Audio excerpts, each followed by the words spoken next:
What's up, everybody? My name is Michael, or Kiratze online. Hopefully you guys are having a positively fantastic day so far, and I'm here with another You Should Play, something I haven't done in a very long time, and also I haven't made a YouTube video in a very long time, but that is going to change in the coming weeks. In my next Fitness for XP podcast episode, I will definitely drop you guys a life update on sort of what my plans are in the coming weeks, because I am making some pretty big changes. So be ready for that. Be ready for a lot more content in the next couple of weeks, and I'm really excited to do that. And I will be asking for your guys' support if you guys do enjoy my content. Definitely go in the description below and follow my social media, follow my Twitch mainly, because that is going to be where I'm producing the most content. And I will be doing a lot more streaming, and I will be streaming this game that you see right in front of you, Escape from Tarkov. I am going to be doing a lot more streaming of this game, especially now that it just had a big patch recently dropped and it wiped everyone's characters. Everyone's starting fresh, and I'm very excited to start playing again. I'll just give you guys a little bit of info on the game. I'm going to split this up into two parts. This first part is going to actually be just more talking about the game, sort of what it's all about, and run you guys through the menu and stuff like that, and what you guys can expect in Escape from Tarkov. And then the second video, I'll go more to actually talking about the gameplay itself and go sort of into a raid and show you guys sort of what's going on in the game. So this is the first time I've booted the game up since the wipe today and the patch. So when you first start in, there's two different factions to choose from. By the way, if you look in the bottom left, this game is in closed beta. You can buy into the beta currently for $45 USD at the minimum tier, and there's 3 other packs above that give you additional starting gear and bigger stash, as well as some extra goodies. I personally have the top tier, which is $150 or $140 or something like that, because I actually purchased this game back in alpha, and that was the tier pack that you had to get to buy into the pre-alpha, which is what I did like long time ago, back when like Sacriel and some other big streamers were checking the game out. But I actually stopped playing the game like after a couple hours of playing, because I knew I didn't want to burn myself out. So this isn't like, I've only recently picked it back up again, and the game runs great. It's polished. It feels a lot more polished. This most recent patch fixed a lot of optimization issues, and it worked a lot on like the AI, not to mention adding in actual new content. They added in, I believe, around 70 new items, which is pretty insane. And I believe in the next couple of days, they'll be also increasing one of the levels and building upon one of those levels. But when you first get into the game, you'll be able to choose sort of 2 different factions. This doesn't have an impact on the game at the moment, other than sort of how you look. So the USEC guys, they sort of have a more military look to them, while as the bearers have sort of more mercenary look to them. You can always recognize them by their sort of black sleeves. And in the future, they will be adding in sort of a karma system, where if you do see someone of your faction, you will lose karma if you kill them. So, and there is no name tags or anything of that sort. This is a hardcore military looter shooter. So it plays a lot in the vein of like Arma, in terms of like how many bullets you can take, bleeding out, you get fractured bones, things like that. There's a lot of depth to the game, and this is definitely not a game for everyone, but I think for anyone who is a fan of sort of these looter shooter survival games, I think you could find a really good home in Escape from Tarkov, because especially with the ideas that they're planning on putting in, putting into the game in terms of development, and also just the gun customization alone. And the amount of loot that you can get in the game is just insane, and that's my favorite aspect. Is I'll show you guys once we actually get into the UI. But I play USEC. I don't know. I just like the military look more. And this is actually the first time that I've opened up the game since the batch. So my character has been wiped. This is all the starting gear that I get, though, because of my tier pack. Obviously, if you purchase the basic tier pack, your stash will be a lot smaller. It'll probably it'll probably be less than half the size. I believe you get a 10 by 23 stash. And of course, down the road, they will be implementing ways on increasing your stash and things like that, I'm sure. But with the top tier pack, you can see I get a lot of good starting gear.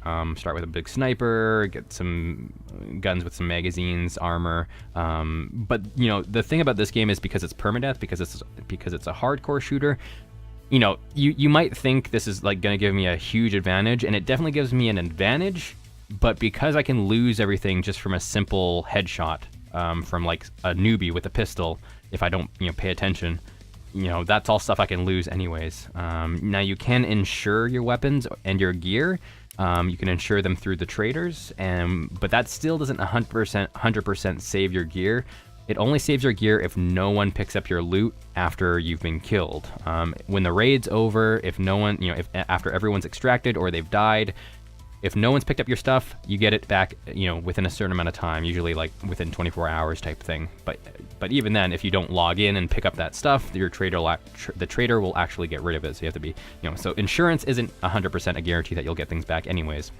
But you can sort of see just how the stash looks. The stash is very sort of like stalker-like in a sense. It's it's sort of a Tetris style thing. You can rotate guns with R, and it's all about sort of placing things and managing your inventory. If you are a fan of that kind of style of inventory management, you will also definitely find a home in this game because of the amount of things that there are in the game to do. In terms of customizing your gun and stuff like that. And there's a good sense of progression in the game as well. Now, the game is instance-based, meaning, and there is a very big game loop to it, so definitely take a look at my streams when I'm streaming this game, or, just go to Twitch right now and check out some Tarkov streams. This is a game that when you look at it, probably within half an hour, you should be able to tell whether or not you would enjoy it or not. And feel free to ask questions. The community and the streamers that are, that I've watched so far, they've all been really, really helpful and really, really great. But the game is, does have a game loop. So I'm going to choose my character, for example, and these are the maps that are currently available. You have Woods, Factory, Customs, and Shoreline that are currently available. Factory is sort of the very, very small scale one. It's only one big building, hence the name Factory. Customs, Woods, and Shoreline are all quite large and big and big in terms of map size.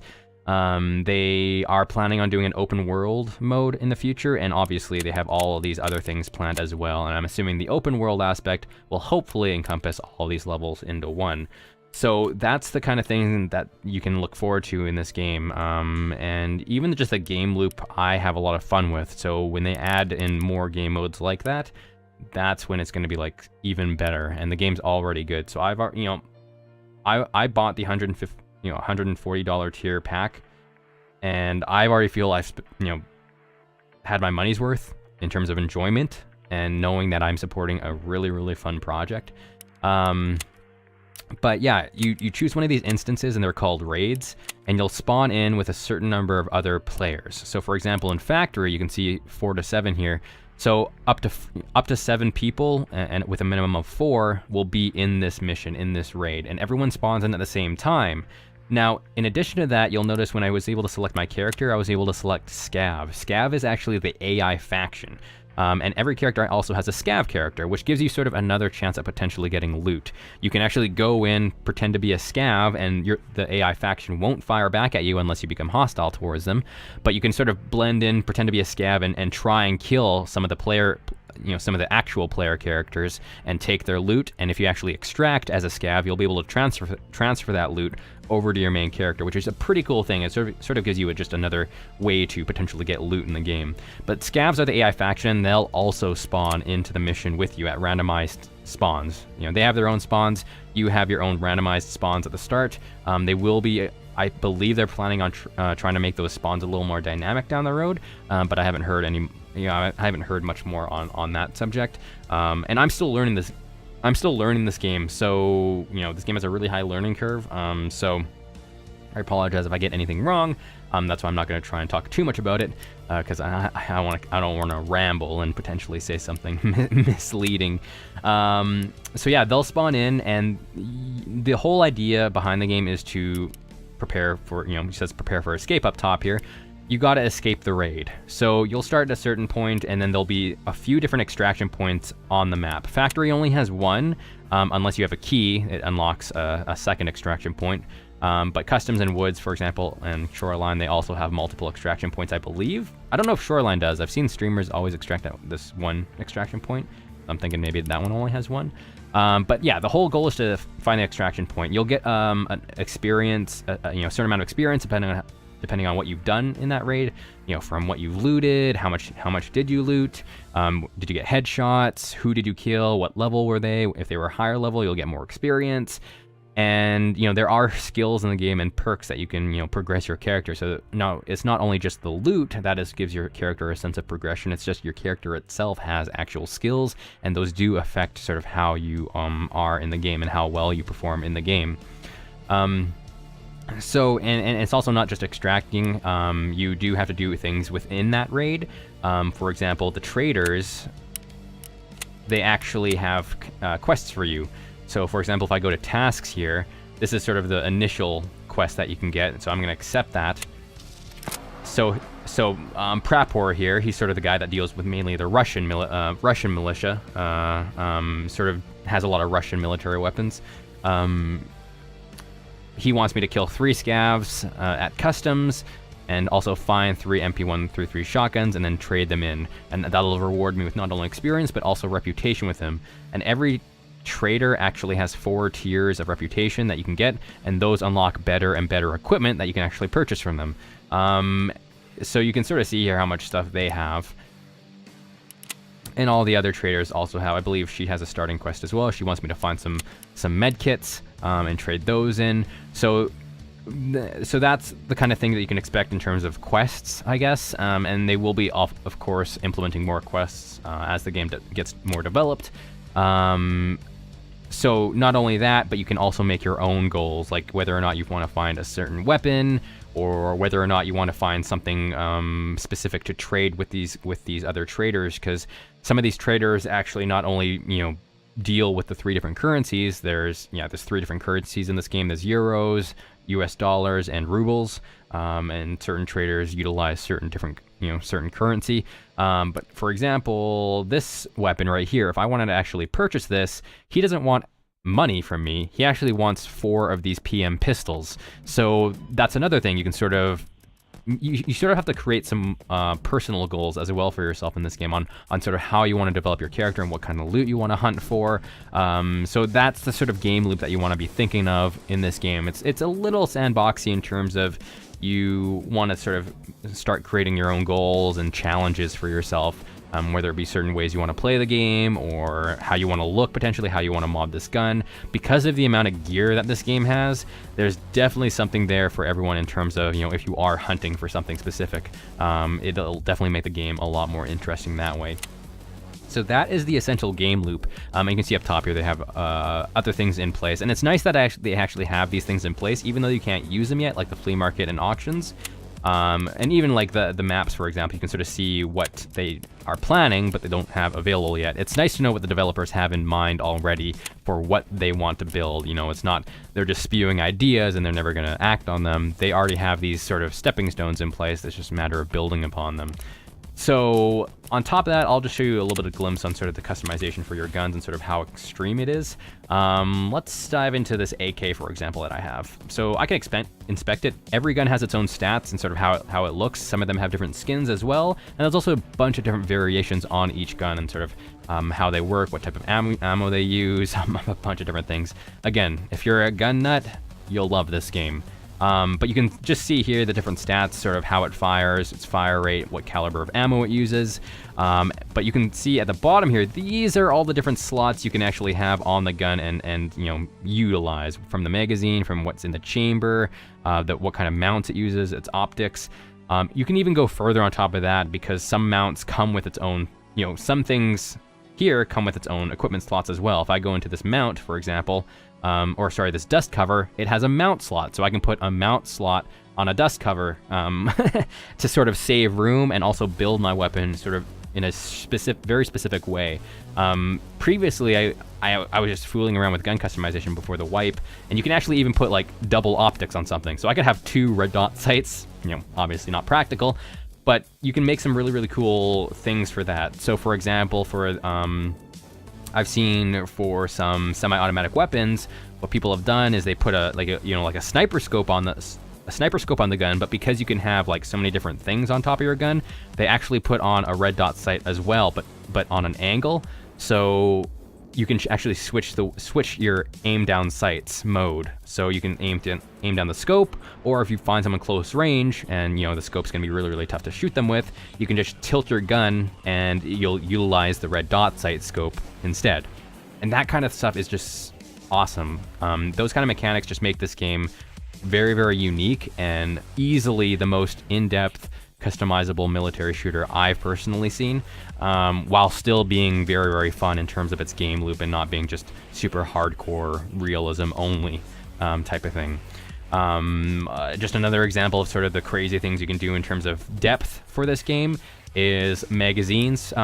You have to personally load in ammo for a magazine, and your guns will jam if it doesn't have the right type of ammunition, stuff like that. I think they took that out a while ago, but I think they're planning on putting that mechanic back in, so your gun can jam and stuff like that, and you have to fix that jam while you're in the mission.